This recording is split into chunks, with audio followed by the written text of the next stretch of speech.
What is the ego? The ego is the sense of self.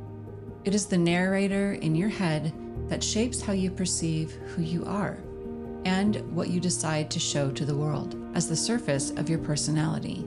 It is the part of your brain that says, I am. According to Dr. Wayne Dyer, there are 6 parts to the ego. I am what I have. I am what I do. I am what other people think of me. I am separate from everyone else. I am separate from what is missing in my life. And I am separate from a higher power. Basically, it is your very strict, rigid belief system. A system that has been shaped by your past, what you were taught as a child, and what you have carried with you into adulthood.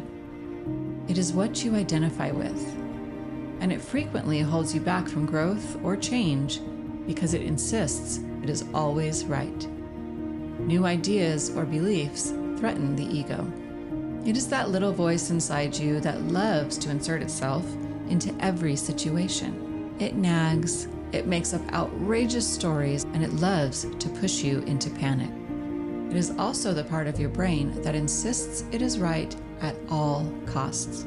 The ego is the part of the mind that mediates between the conscious and the subconscious, and it can sometimes create a veil over what is actually real in an effort of self-preservation. The easiest way to identify ego is your reaction. Ego is always reactive, 100% of the time. So when you react to something instead of observing it without judgment, that is your ego at work.